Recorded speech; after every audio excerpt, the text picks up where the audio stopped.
All right. All right. We are We're here. live. What up? I haven't seen you in 2 weeks. Yeah, I know, right? We've done no prep, y'all. Thanks for everyone that's hanging out in the chat. I literally logged on 30 seconds before this went live, so we'll do it live. I totally didn't panic as I was waiting for you to show up. What, you didn't want the opportunity to have a Kristen show for a second? It's been a while since I've done one of those. That would be a little rusty. I have a confession to make though. Mm-hmm. So I did the thing where, hey, I was already hurting for time, but I figured I had to do it for the memes. Got my Tims. Oh, you're in Canada right now? Yeah. Did you not know that? No, I did not know. And I was like thinking, gee, your home bedroom sure looks exactly like the one in Canada. Yeah, no. Really I love that Airbnb so much that I remodeled my entire life around it. Oh, okay. All right, we have folks streaming in. Thanks for joining us, Royal, from the Twitch side. Hi, Hell Mikado. Yeah. And thanks for joining so early, Scroll Talk. Heart, yeah. Scroll Talk, what time zone you in? Also, I like that PFP. Oh, Scroll Talk is Breck. I just realized. Oh, got it. Yeah. What's up, Brian? Thanks for hanging out in the Twitter chat. Yay. Hey, Brian. Long time no see.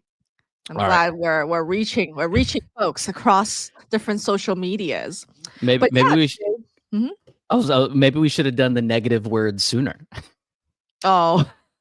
yes, that is the twist that we have decided, which seems like a big deal, but I'm like, is it really a big deal? Well, we're trying to go with more negative seeming words as the word of the day, and we flipped our colors accordingly. And yes, then your Modest Master, we are an hour earlier. Okay. Sorry, I got to get the cast out. Nobody knows that we're live. Well, I mean, you know that we're live. I know that we're live, but okay. Kristen, while he's what doing have you that, been up to? Well, I've been having a really long bout of food poisoning. So a lot of my casting this week was done on the toilet. literal shit casting has been happening. That's really funny. Are you feeling better now? I am, but it's weird because it happened to my wife too. Like literally, we're taking turns on the toilet. It's really fun. But then like it's been really long, and you know, there's actually supposed to see a doctor after 48 hours. But it's sort of like been on and off, and it's just like, you know, we're kind of fine, but also kind of not. Mm-hmm. So we've been in this limbo for a few weeks. But we also, like, you know, did Thanksgiving stuff, and you know, still did normal stuff in between all of that. Are you getting your electrolytes? You get some Pedialyte in? Yes, we stocked up on all these electrolyte things. Love that. Sampling Powerade for sale. You see Brian's comment? That's pretty good. Oh, Brian. Where's Clanker when you need it? Exactly. Come join us on Farcaster if you want to do that. What the heck are we talking about today? So we're supposed to talk about imposter syndrome, and this is a viewer request. Thanks for making it, Nona. So here's the thing. And Priyanka too. Like, here's the thing. I'm pretty sure the person who requested it is not awake at this time because he's on West Coast time. They can catch up. He might be watching this later on. Watch async. Exactly. So you and I have context around this situation of it, the imposter syndrome. Yeah. So which I think is probably okay with share. We'll definitely not identify the viewer. Yeah. But then, you know, I think there's a lot of layers to it. So first of all, to me, like, given the state of the world today, it should be clear that competence is not the main factor when it comes to doing a job. Like, yes. Maybe, okay. Right. Yeah, continue. Yeah. And I feel like, you know, that's layer one of imposter syndrome, right? You feel like you're not qualified to do something. And you know, and I hope that myth is now dispelled, considering the number of people in world leadership positions that are clearly, there are lots of people in the world who are also qualified. I mean, it's clearly not dispelled because we're talking about it, but I get what you're saying. right? Oh man, Priyanka said imposter syndrome is my BFF. No. I Wait, is would that put good it. or bad? Actually, I don't know. I don't want to make a judgment call there. What do you think? I don't know. That feels like a toxic partner situation, right? Oh no, is it? Yeah, exactly. Like Priyanka, is this like a good BFF or is it like a frenemy kind of BFF? Yeah, frenemy. Feels it's giving frenemy, I guess. Yeah.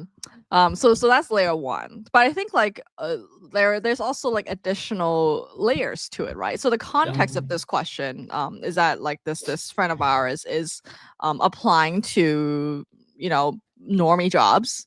And I feel like there's an issue of I perceive it as yes, he or she or they is an imposter because you know they are, you know, in the heart of hearts like someone who wants to be an entrepreneur founder.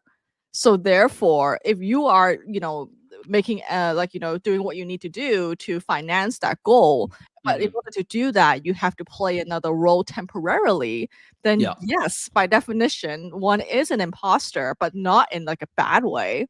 Like, but in like a practically, we all have to make ends meet. We all have to make sacrifices sometimes to reach our goals, and they don't fit our ideal identity, and therefore we are an imposter.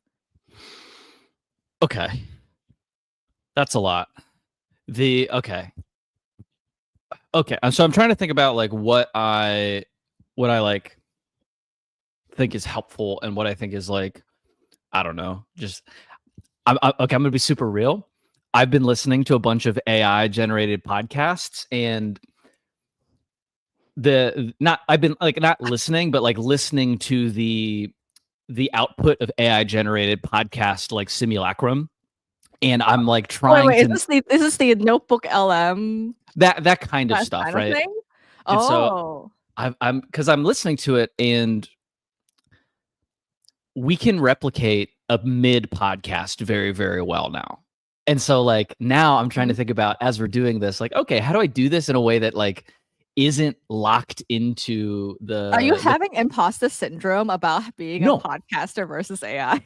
no. I actually I mean maybe this is controversial, but I don't feel imposter syndrome anymore. Mm. I feel and that's not like a flex. I have different insecurities that I deal with, but the one where oh, I don't feel like I can do this job isn't the thing that like is my hang up. My Mhm. hang up is either existential, um, I can do it, but it's not going to ever be to the standard that I want to do it, even though I think that that's like good, Mhm. or like good enough, because like I care about my standards versus like global standards. The the other thing that I feel is like I just get frustrated with stuff in general because I see people that I consider in a rational world to be the imposter doing a thing.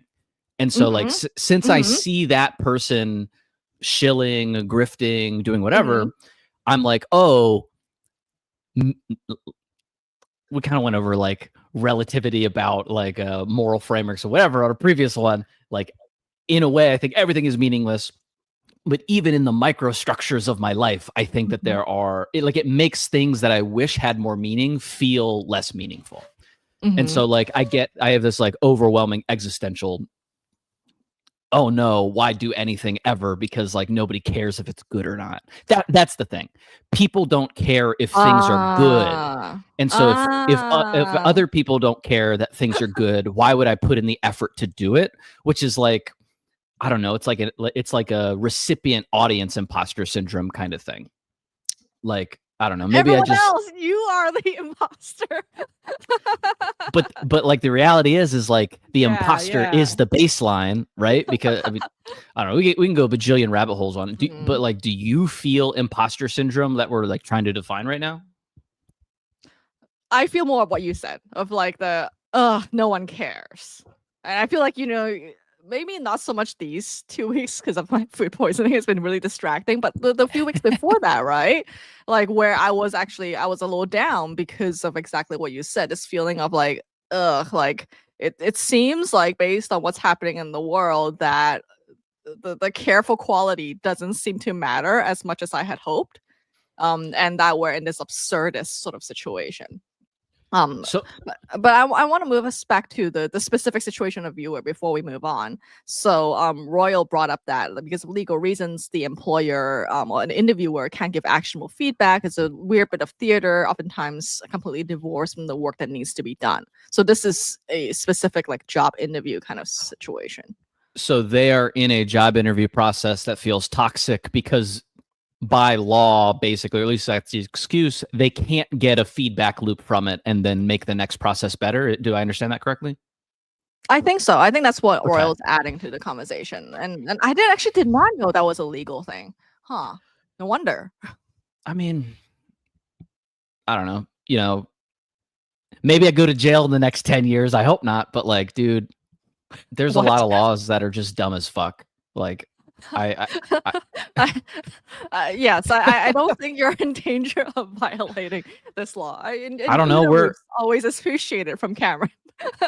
I mean, like, I don't know. I'll give feedback. I'll give anybody feedback. Send me to I think jail. in Royal situation, it's stuff like if you're not picking someone based on some discriminating like race or gender or some like the true reason, like age you is the big can't. one. Yeah, exactly. You can't actively tell people that. Oh, yeah, that's not giving feedback. That's just doing something illegal. Right. Cause my yeah, like I've definitely have friends who receive like feedback before, on their About job culture interview. fit. In this case, I think it was a coding interview answers or something like that. They will tell you, oh, we were looking for a candidate who will do like this kind of answer, or they'll say like you are strong on individual contributor stuff, but then we're looking for someone with more senior, like leadership management position or something like that, which is always a painful thing because you can't. It's a thing that you can't get without doing it. Yeah, the 10 years of experience in a language that's 5 years old kind of energy. Exactly.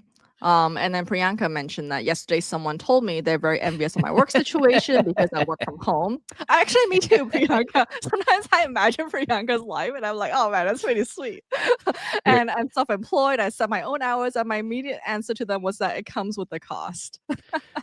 So it comes with the cost of every micro decision that you have to make and enforce for yourself.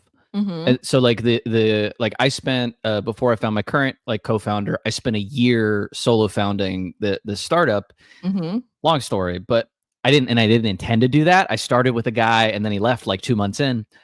And like that year, you're not just like doing the hard thing of running whatever you're doing. You are planning what you're going to do.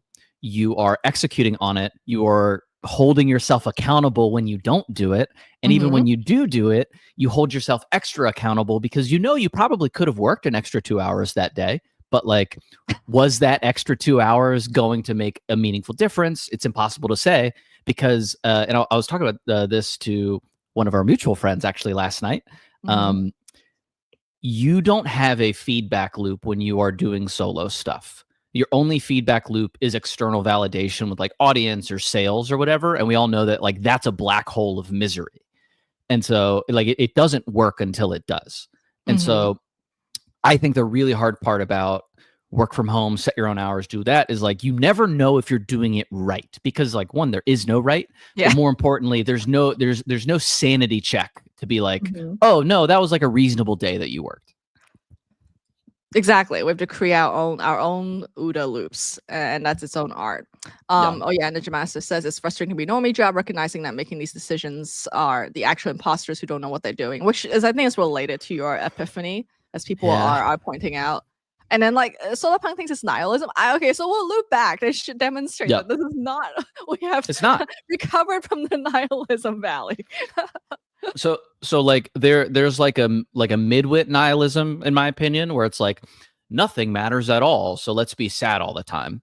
And like that's like classic The Big Lebowski nihilism, and or like be like anti things. I have I don't know, an optimistic nihilism. Like there's probably a real term for it. I just like am not well read enough to say it, but it's hey, based on everything that I see and understand and have experienced about the world around me and everything that I've like read and consumed, I don't think that there's like a universal scorecard or like a universal yardstick, or do meter stick? It's definitely meter stick in other countries. I don't think that there's a universal measuring stick about We like call it a ruler, but yeah. a ruler is 12 inches. No, Like, a ruler can be of any length. no way. Is that a thing? Yes, Chat, fact right? check us. Okay. Am I going crazy? A ruler or a measuring tape can be of any length.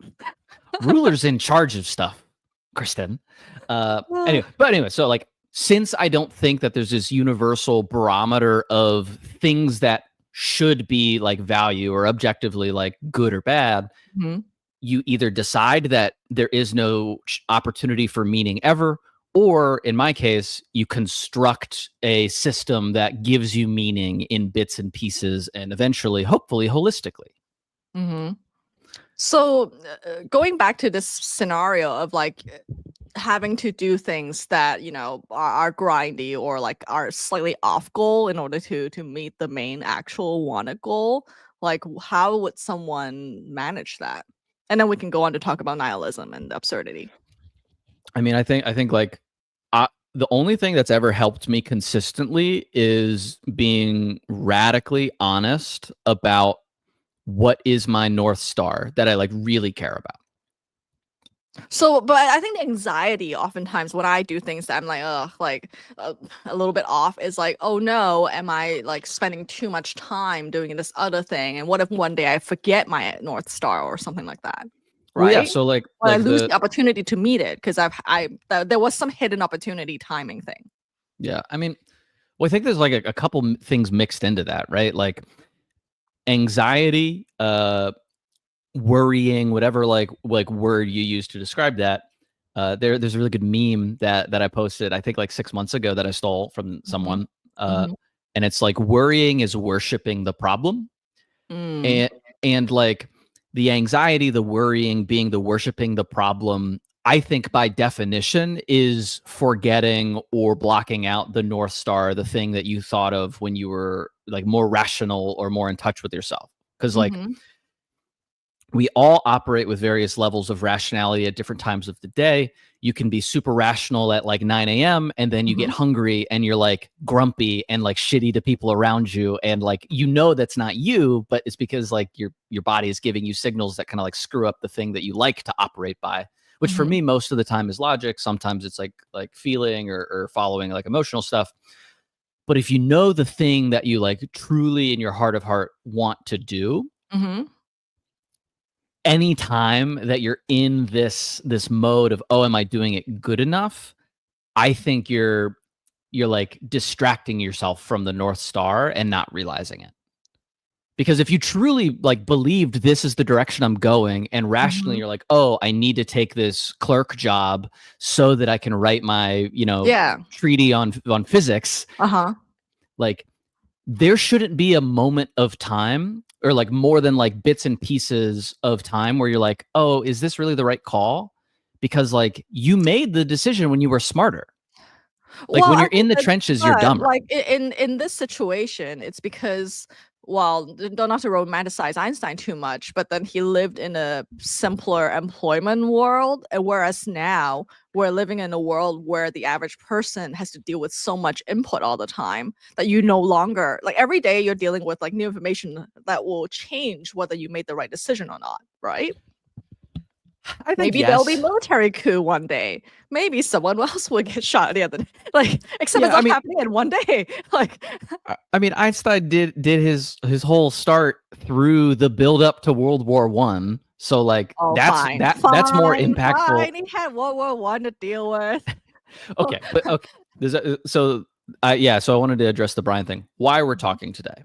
I mean, we're talking because we like talking to each other, if we're being completely honest. In general, the only reason we do this show is because we like talking. Yeah, so we are regularly broadcasted twice a week live stream. And usually we pick like a value-based topic, which we think is really rare in this absurdist money chasing world. And today's topic was specifically because a viewer like raised it. So every once in a while we'll do a viewer address topic. Yeah, and so somebody wanted us to talk about feeling like an imposter syndrome, and so we'll just like riff on it for the next 35 more minutes. The okay, royal aid in the trenches. Your focus is more narrow, different set of goals, but it doesn't imply worse decision making. This is one of the better descriptions that I've heard of this. Oh, you can kind of think about it as execution mode. Like in execution mode, you gotta left curve most things, which for somebody who is anxious or overthinks or is an intellectualizer, which is like I put myself in that category. Like I like intellectualizing feelings and situations I'm in so they don't have to like deal with it. I can just like, opine about it. For those people, it's really, really hard to be like, hey, 3 weeks ago, I said I was going to spend the next 6 weeks writing my thing after I spend like 12 hours at my normal workday. And it's just about doing it. Like we've gone through this loop with OK Banger a lot, right? Oh, 100%. It's like, I think this goes back to the working for yourself part, right? And I'm noticing this now is like when I break my own promises to myself, it feels really bad. And it creates a habit of like an erosion of self-trust. So therefore, doom spiral. Yeah. So therefore, even though like I might be hesitating because something else changed in the world, like it is almost always better to just go through with the grug like left curve work, just so that we have more information like based on that action than to hesitate. Like, I mean, everybody listening to this is probably a productivity content junkie in some way, shape, or form. Yeah. You watch it right now. We're calling you out because that's us. We know that 1% every day is the thing. We know that overnight successes are 5 years in the making. We know that showing up and getting a D- day in every day is better than getting an A+ day in like once a month. All of those, like we know all of those things to be true. And if you like combine that logic, it's a lot of the time it's about shutting up and coloring. Like you just do the thing, and you can feel bad while doing the thing. That's fine. Just do the thing. He says to the screen while he hasn't been editing short form videos for the past few weeks that he was supposed to be doing. Oh, so and this relates back to the whole like seeing how the world operates and seeing that everyone else is impostering or whatever, right? It's like the appreciation of what is good seems to have shifted. And does that mean that we are the baddies who are wrong about what is quality or not? So I think Devil's advocate question. I mean, I think yes, but baddies in the sense of ego, narcissism, and wanting reality to conform to us versus us conforming or at least accepting the thing around us. So I've thought more about this since like we brought this up. Oh, Cameron's Twitter and X is Frozen Fire 42, which no one could have guessed that. Yeah. Oh man.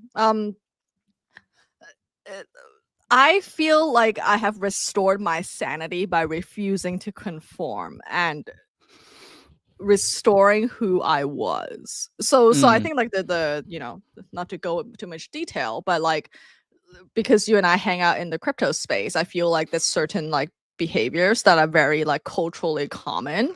And then the thing is, it's very well rewarded, right? If you do it, technically, if you do these kind of behaviors well, you might be financially extremely rewarded and be post-economic, right? But like for me, I feel like the midwit of like feeling like I'm not fitting in and also not doing what these people are doing made me feel terrible. And like in the past few weeks, I did step away a little bit more. The food poisoning kind of helped in that way. Forced reflection. Exactly. Forced reflection on the toilet. And I feel like a lot more myself now. Like by not trying, in a way, I was an imposter of myself trying to fit in, Yeah. I mean, surprise, surprise, living authentically makes you feel better. I know.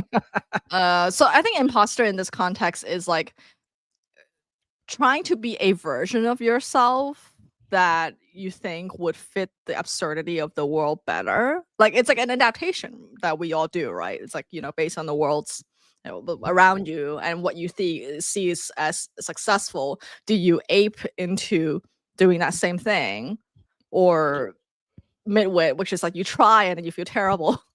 Yeah. Maybe we got to draw a chart at some point, Mhm. because like I think in vectors a lot of the time. You know what I mean by that? Like The you line know, with the arrow. yes, yeah. And so like when you have an object like moving through a space, it has like it has like different force vectors that ultimately Mhm. add up to like what it's actually doing. Mhm. Um, in the case of operating in the world, I think it's important to say, hey, it's pretty irresponsible to tell somebody don't conform to reality ever. Like it's Mhm. not helpful.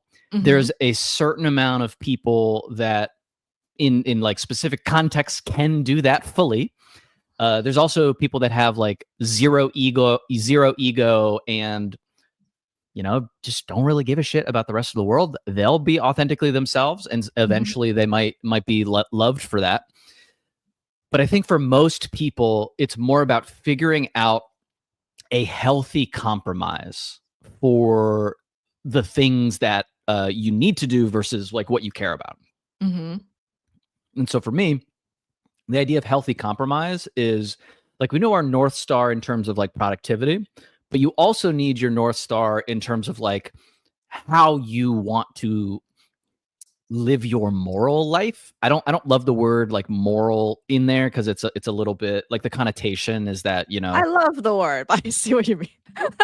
like I don't want to project my value system onto somebody Right, else, right. other than in like the intellectual argument of social contracts, right? And like Mhm. modern society.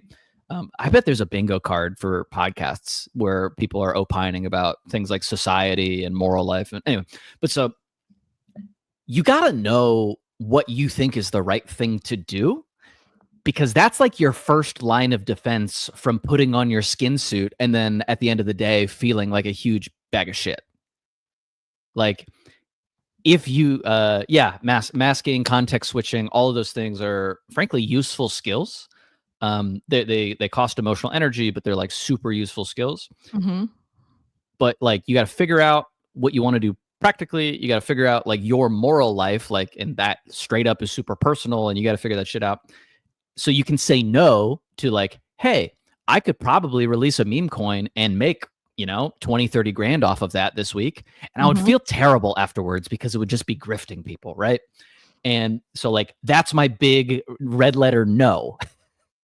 And so that helps me with like the big stuff that's like my interplanetary asteroid shield. Mhm. And then as you're living your life, you have to kind of make these micro decisions while left curving as much as you can. I am a lizard person. I like to think I'm like an axolotl, so like a cute one, but I'm still a lizard person for sure. I'm like, our axolotls, which I think is not pronounced that way, first of all. But, How do you pronounce it there's then? a lot of ch sounds. No way. I think axolotl's totally close, or at least for Uh, white people. well, that's fine. But also, I thought the amphibians, because they're kind of like goopy. But anyway, Is it? a biology major debating this. No, yeah, I mean you're I probably would not right look this up. actually. So I feel like, in this particular meme coin example, it's where like if you are in a culture where that is the norm and you will not be perceived negatively, that's where it becomes really hard, right? To hold to your principles and all of that. And you and I have both struggled with this. It's like it seems a lot easier. And technically what people are doing are not moral. Like in this culture, it is the morals are different. Are we holding ourselves to like overly high morals? That often becomes the problem, right? I think I'll disagree with that. I think there are actually, can you give an example of what you think like the morals are different in? Because like, I don't want to come across as like hardcore 100% pro crypto bro in this. Like I love technology. That's why Mhm. I like started programming in this space to begin with. Mhm. Um Well, I do I'll think say it because, I'll use the chaplain status yeah, yeah, yeah. to say it.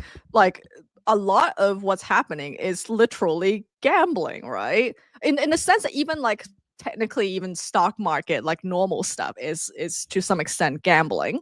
Yes. I think in of course there's like these like technical areas where it's like is it value based investing, whereas over here there may be no clear value associated with it. But like to me it's like a slippery slope, in not in the moral sense but in the personal mental well-being sense, because Oh, like for me, yeah, like sure. I know that like I've told you this before. This is like so terrible. When the number goes down, I feel bad. When Yeah. obviously when the number goes up, I still feel bad. And I Yeah. noticed that is not the case for most people. Y'all have seem really happy when number go up. Yeah. So, Okay. so So therefore, there's actually no benefit to me either way. So therefore, I'm like free from all of this, right? But then, where I feel like awkward is I sense that some people are participating in these activities, but they don't have the economic means to diversify. So therefore, like everyone looks like they're doing the same thing, but some people have outsized outcomes because they have a lot more to begin with. And yeah. therefore, their risk profile is actually totally different. But then a person may not realize that you can't just copy trade what other people are doing, because you actually can't afford the risk and you can't recover. And I see this behavior among people that where I can infer the economic status based on what they post. And Sure. I want to be like, oh, like I don't think you should participate in this market because number one, you don't have the alpha, and number two, Yeah. like it looks like you're doing the same thing, but you're not actually doing the same thing. All right. Cool. Helpful. Makes me disagree with you even harder about the moral piece. Oh, So, okay. so Kristen feeling bad about number going up is 100% a Kristen problem. Yes, of course. Like people have gambled for thousands of years and Mhm. like when number goes up and don't like when number goes down. I Mhm. don't think that has really changed, other than like you can argue that the Judeo-Christian anti-gambling like hard line Mhm. has shifted as a society, not as like crypto didn't shift that. It's like the normalization of sports betting has been a like 15, 20-year thing. That kind of stuff, I think, is very destructive for people, but Mhm. it's not like I don't think crypto is the cause of it. I think it is a better way of executing on a thing that we already know is a behavior that can be very destructive. Mhm. And video games, frankly, have also contributed to that too, right? Because they have video games, social platforms have invested billions of dollars into researching how to make gambling mechanics better, more effective, and more satisfying and more engaging. But again, none of that is, I think, a crypto moral failing. I think it is a technology that lets you do it better in the sense that it's like faster and more volatile. So it's like more fun in a lot of ways. Yes, and I feel like for the average investor, it like in these high volatile markets are probably more worth it. Like that's the sad part. I see all of this, and I do see like practically speaking, the Yeah. economic benefit. You're just gonna get the outsized outcomes that you would want. So it's tough. So so Brian asked like a meme coin value prop. The value prop of a meme is that it's a meme. Like if it makes you blow some air out of your nose, that's the value prop. Nothing more than that. I think I literally laugh whenever people say they are investors in crypto, because they're not. They are Mhm. gamblers. Some funds investing specifically in infra type projects Mhm. are closer to investors because they're like creating a thing or helping create a thing that might eventually have a stream of cash flows. Mhm. But if you're doing something that is not tied to a stream of cash flows, and like specifically a stock certificate is a 1/1 millionth of a claim on a stream of that company's future cash flows defined in the incorporation documents that issued the stock. It is a piece of paper that gives you the rights to future money, and that is why stocks have value. Meme coins don't have that by and large. They might let you do a thing, but like the value of that thing is really the sum of people, aka like a market, kind of collectively deciding / not thinking about it and just doing stuff. And so Mhm. that's why if a meme coin gets in a a news article, it pumps because people associate attention with value, even though there's Yeah. no fundamental value coming back to it. you can argue that attention is valuable, but like if it doesn't actually convert into a stream of cash flows, then it is meaningless in the sense of traditional asset investing. Yes, like it's more like a temporary party festival situation to me. Like, you know what I mean? It's almost like Yeah. a concert ticket, and it's Yeah. like you better get the heck out before the party dies. Yeah. I mean, but that's also a little bit of a different thing. I want to like poke royal aid here. An implied buyback via the burn, like burning tokens doesn't create more value. It just distributes whatever is being delusionally thought of as valuable among a fewer amount of tokens. So like it doesn't change anything. And like when a company does stock buybacks, they are like money is leaving the company. So like the value of the stock doesn't really change either. It just lets the changes in the value of stock happen at larger percentages over the period in the future because there's fewer stock for it to be split around. What about Ethereum? I mean, this is I mean, ETH itself is a different thing. Like ETH's utility, like the token ETH is used as like you put money into the vending machine to participate in a globally distributed virtual machine. So you pay ETH, the token, which is that why it's so sadly so stable?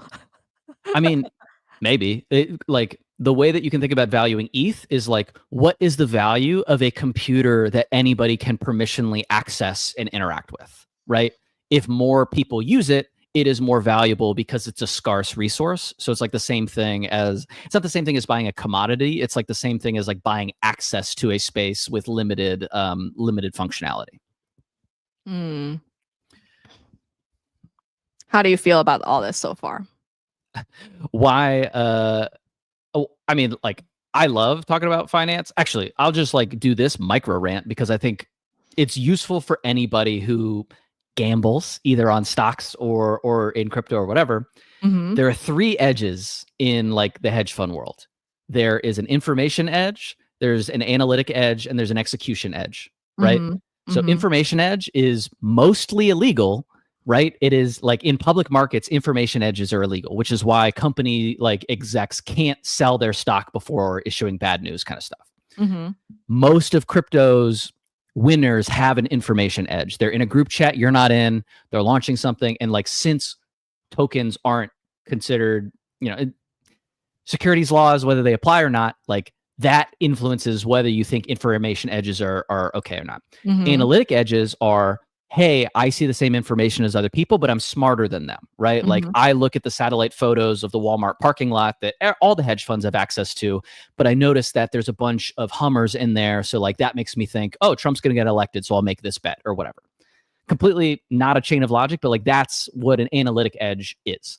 An execution edge is the Flash Boys high frequency trading boom of the early 2000s, where literally if you had a machine that had a shorter cable closer to the stock exchange, you could make more money because your machines could react faster than other people, which is why in the server rooms, they literally made it so that everybody's cable length ended up being the same after like people figured out this execution edge really mattered with trading when it became computerized. Yes, and then the people who I see as actually successful, who are making, post-economic amounts, have one of these actual edges. Yes. And I feel like most people don't realize that they don't have it to that level of degree. They might have a little bit, but it's not enough.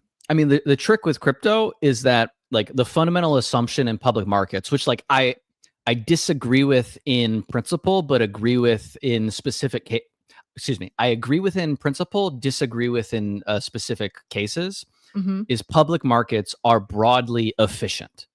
And what that means is there are enough sophisticated players consistently making bets that like price generally tracks the fundamental value of the thing based on cash flows, based on net asset value, based on what like those things that you can actually run numbers against. Crypto is not an efficient market. There are continuously like more and more players that are entering the space. But if you like look at, on Farkestritz, the clanker market, the amount of people that interacted with Clankers in the first week of it launched, there were not enough sophisticated parties with deep pools of capital to make that like a rational trade. And so like the momentum trade, like if you want to like really explore the concept of why meme coins do stuff, I recommend reading George Soros's book on reflexivity. It's kind of like this idea that groups of people manifest an outcome that they believe to be true, and whether it's like actually true or not does matter, but not necessarily in the near term. And it's like a good example of that is Elon announcing the Doge government, board thing. Just naming it Doge influenced the price of Doge, and like that is an example of, hey, this thing happened, a bunch of people believe it's going to impact the price, and so it ends up doing it. So it's like this, I don't know, I think it's kind of like a Plato's cave version of like reality. But the internet makes reflexivity more volatile than it's ever been in the history of human coordination. So like we don't really know what happens with this, but we do know things like that attention can drive ad revenue, which does equal money at some point. Yeah. So going back to what you said about your reaction to the absurdity of the world, like we almost like I don't know where you are, but I ran in the opposite direction, right? I'm in Canada. We already talked about that. Hmm? I'm in Canada. We already talked about that. Sorry, keep going. Oh, like you literally ran away to Canada? No, you said I don't know where you are. I said I'm in Canada and interrupted you. I'm missing all the puns today. I blame it's only 7:41 a.m. where I am. So I feel like I feel more soothed by going back to my own weird set of moral principles and like doing what I need to do to maintain that, right? I'm wondering, like, since we spoke, like how have you been reacting? I kind of consider myself like a zealot jester right now. So I was Seymour. That's the name of the company. You had a tool called Seymour. I did have a tool called Seymour. Inside jokes, chat. Let us know if you know what that means. So I was a weird internet kid. I grew up with too much access because my parents didn't know how the internet worked. I grew up, 98 America Online, like AOL Instant Messenger, through like the next 20 years of the internet, and I spent a lot of my youth on a computer with no for us supervision. international folks, we were on ICQ, ICU, and MSN Messenger. Yeah, and then IRC, all those places where like a 12-year-old, 13-year-old boy probably shouldn't go. I went to, right? Like straight up, I hung out on 4chan as a kid because like it wasn't a thing. Like it became like a news thing after I'd already been hanging out in those places for like 3-4 years. And I was like, oh, actually a lot of this is terrible. But it was fun. And so like I was kind of radicalized by the new way that people were interacted with each other. I didn't realize it was a new way people were interacting with each other, but like, because it was just the way I interacted with people in the world. But like internet spaces changed how people interact with each other, changed the speed, changed the content, changed like how people, like when you don't have to look at somebody in the face, obviously you can say crazy shit. I full stopped interacting with that for basically 10 years while I did military college, the army, whatever. And then when I got into grad school, I like jumped back into the internet and was like, oh, parts of the culture are still there. Other parts have changed, blah, blah, blah. And so like, but the mid 2000s chaos internet has always resonated with me because it felt like an electric part of like the world's culture that I've never seen anywhere else. And like maybe that's a like an implicit criticism of the culture that I grew in, which is the quasi rural South in the U.S. But it was the most exciting way of interacting with other people that I ever had. It was way more fun than high school, and so that is like the zealot in me, where I truly believe this is a fundamentally fun thing to participate in. The jester part is like seeing the stacking dissonances of interacting with people on the internet and how they have to live with each other because they like a multipolar world is just a bunch of permanent dissonances with each other. like whether it's just straight up religious beliefs or philosophical beliefs or like ideological or political, whatever, like unless you just oppress everybody and like create monoculture belief systems, you have to accept that this person thinks this group of people shouldn't exist, or like this group thinks that they're lazy, or this group thinks that they're better than other people, whatever. Like you have to accept not the premise, but you have to accept that other people think differently than you. Mm-hmm. And I think most of the things that we run into are just like, man, the internet's crazy. This sucks. Blah, blah, blah, is just seeing people that live a life that doesn't agree with your assumptions about the world. Mm-hmm. And like that makes me feel like kind of a unhinged, dissociative jester thing where I'm just like, oh, cool. I believe a thing and a bunch of things fly in the face of that, but also a bunch of things don't. So like, let's just make jokes. So is that where you're at right now? You're coping by memeing? I'm coping by okay, so for the chat, I've basically spent a month thriving. I don't want to imply that you're coping only. No, I would say I haven't thrived in months. There, like actually, that's not true. I've like had micro moments. I've had victories. I haven't felt like I was thriving. But also I'm a certified sad boy, so like I don't know how, like there's a handful of period of times in my life where I felt like, oh yeah, I'm fucking crushing it, even when objectively I was. But so the past 4 weeks I've been really stuck. I have pivoted Seymour again. I'm at the end of like 2 years of hard startup work after a previous 2 years of hard startup work with no real break in between. And like this next pivot is really kind of the last one, unless there's some meaningful W that comes out of it that I can raise another round off of. And like, this isn't a woe is me. This is just kind of like the state of my life. And it's kind of like, it's not a car crash, like it's not a slow moving car crash, but it is like a long grief. Like my grandfather passed away a few months ago, but he really kind of passed away 5 years ago because he got Alzheimer's. And so the idea of Alzheimer's being a long goodbye, I think is really applicable to a failing enterprise of any kind, because you show up every day because like you're still trying to make it work, but you're coming to grips with like, hey, most of it isn't working. And like, it is narcissistic in a way that I don't think is helpful to not accept that these parts of it aren't working. And so like, I've been having this like grief, like micro cycles, like actually, Chaplin, talk about grief cycles. I want to hear your thoughts on that. Oh gosh.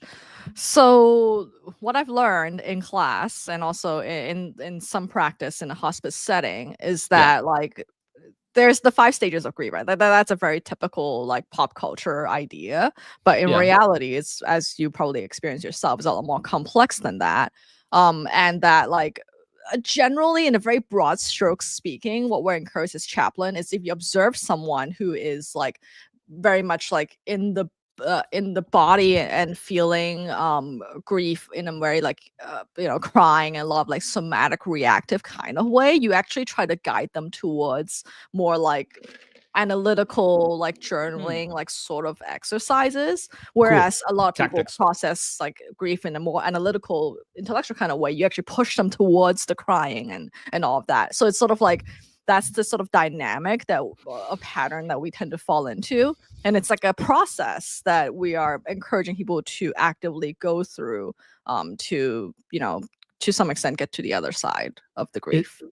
Is it fair to say that like what you're trying to do is encourage them to move on to another part of the cycle, no matter what phase of it that they're in? It's like there's a ton of asterisks. You sort of you need many of us like don't even want to go into the cycle. So if you see they're not in the cycle, you push them off the cliff, and then if they're too long in there, then that also becomes like, as you know, like if some people are stuck in grief for too long, that affects the rest of their quality of life. Then you try to bring them out of it. So okay, cool. That's really interesting. Like the idea that when in doubt, just try to get them unstuck is I think that's a really helpful tactic. Because like as an infantry officer in the Army, I've dealt with personally a ton of grief with, people in my formation, but I've also helped a lot of soldiers try to process grief. I don't know Yeah. how much I helped, but I've had people say that they really appreciated like our conversations about it, Mhm. both like micro griefs in the sense of, so I was an instructor at the Army's Officer Candidate School, like a leadership instructor, and like I failed people. Like there were Mhm. people that were trying to become officers that I made the call of like, hey, you're not there. Mhm. And those people, I tried to help get them through the cycles of grief that they're, not going to become an officer, or maybe not like right now or in the way that Mhm. they thought. I've helped people that didn't get the job that they thought that they wanted, and so like there's grief there. There's Mhm. actual tragedy that happens, and you try to help people through it. But so what I found with a lot of grief stuff is our understanding of a grief cycle, right? It doesn't happen in the order that we think it does, but generally you do kind of feel some piece of, denial, anger, Mhm. misery, depression, frustration, and then like acceptance, and then looping back into these different parts of it. Right, right. Um, and so it's never as clean as like a chart makes it say, but Mhm. you do kind of go through these different pieces of it. Mhm. And so I've been going through the OODA loops of the grief cycle over the past Yeah, like 4 yeah, to and 6 weeks. bargaining is one of the other one of the Bargaining, yeah, that's an important one. Whenever you're failing someone, they want to bargain. Yeah. Uh, that's I actually think one of the big pieces of imposter syndrome Mm. is not really understanding you might be in kind of a grief cycle. Oh, 100%, yeah. And so like when you are doing something and you feel like an imposter, one of the things that I found with myself is that I feel like an imposter, like I know I said I don't feel imposter syndrome. It's kind of dramatic. Like, of course I do in bits and pieces. But the thing that I feel is born of an expectation or a realization that I failed in some way. Mhm. And as an insecure overachiever, me Yeah. failing something Mhm. is like it kicks off a grief cycle because Mhm. I get a lot of my sense of self-worth from accomplishment. Mhm. And so like since we like talking about practical things and like taking tactics away from this, I think one thing that might be useful for people is when you feel like an imposter, try to identify if there's a trigger, an event, or a thing that has happened like proximal to that feeling that has Mhm. kicked off a grief cycle. Because like maybe we just rewrite the chart and put feeling like an imposter as part of that, or we make like a specialized version of it. That might I be wanna smart. put, like, shame in there in the chart. Shame, yeah, that's a good one. Yeah, like, for me, that's what I know that, like, every time I get stuck, which is, like, an imposter syndrome, I would say is a stuck state, it's because I've accidentally landed on Kristen's secret shame landmine, and Hmm. it's gonna blow up if I move, so nobody move. And so actually my goal for 2025, which by the way, did you know that this year is ending? Is I'm going to try to work on one little shame part like every Yeah. day. What does that And mean tangibly? tangibly, it's like okay, doing that one hard thing a day, right? Which I think is a very typical like process some people do. Yeah. And to me, that one hard thing always is tied up to like some shameful event that happened in the past. And like just facing that, I feel helps me get unstuck. It sucks a lot, obviously. Yeah. But I need to be more upfront about that, especially at my ripe old age. I realize that every time I feel like I wasted my time, it's because I'm in this like stuck cycle situation. Being stuck sucks. Like Mhm. like let's bring in another framework. We Mhm. got fight, flight, freeze, and fawn. Mhm. We're freezing. We are Yeah. in a stressor situation. Cortisol Mhm. levels are rising, Mhm. and we are executing one of the four biological responses, and that's just freeze a lot of the time, Right. which sucks, but it's good to Which name. yes.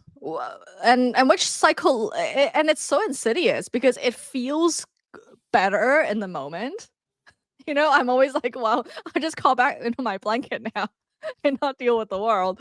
But then like it never actually restores the mana, Yeah, you know? mana restoration is a big theme of OK Banger. Yeah, yeah. Okay, so So what? okay, so what's the vector here? So Oh like yeah, the okay. So shame we're talking about facing. doing stuff.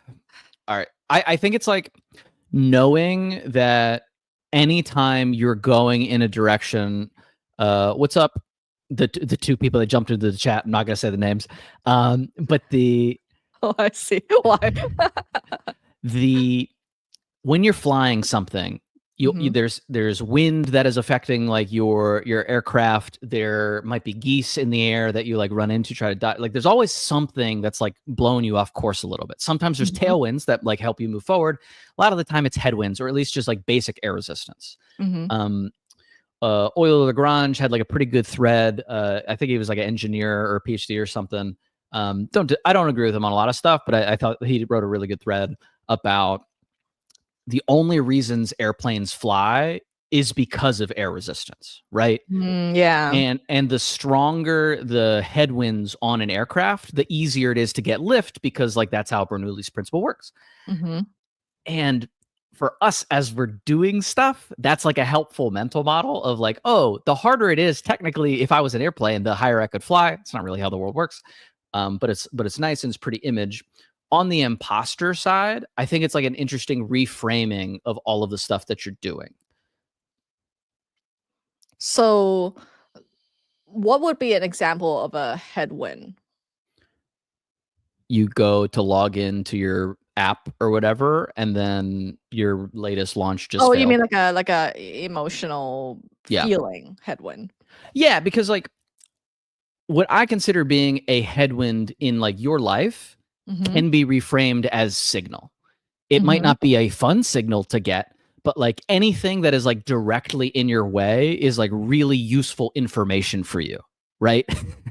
Like I think that's true, but it's also kind of tricky, right? Because oftentimes when we feel like we're crushing it, it's because there is some matching between our skill or strength with what's external to us. Yes. So it feels like it's easier for us to lift from the headwind compared to someone else who and that's how we get a competitive advantage, right? Yeah. And how do we tell that difference is the where we get stuck. So I think this might be a conversation for another call, but it's really useful to remember. Next Tuesday. Yeah, it's at really our useful. Usual time, which is 1 hour later. It's really useful to remember that the best venture capital investors in the world say that the most important thing is market. And what they're really saying with that is the most important thing is either choosing or being lucky enough to be in a space that is crushing it, whether or not you do anything in it. You don't get to live your life like that necessarily. Yeah. But that's useful as somebody who like wants to believe they have the like control over a lot of things. Like you can, I mean, there's also a Warren Buffett, ism of, when a bad industry meets a great executive, the bad industry always wins. Like airline industry is a graveyard of great CEOs, frankly. And it's just like the economics of airlines suck. And so like, yes, it is better to be shitty in a great market than to be great in a bad market. And so like one of the things that I've tried to embrace with this like unhinged like jester thing or zealot jester thing is like, okay, I'm going to do the things that I want to do, but I'm also trying to live more in places that the number's just going to go up, right? And you can't know that until you're there. But the important thing about rocket ships is like when you find one, you don't go, oh, how does this rocket ship work? You go, oh man, where's the freaking handle so I can grab onto this and just write it? Because like you have the rest of your life to write VC Thought Boy think pieces about like why it was a rocket ship. The rocket ship is taking off.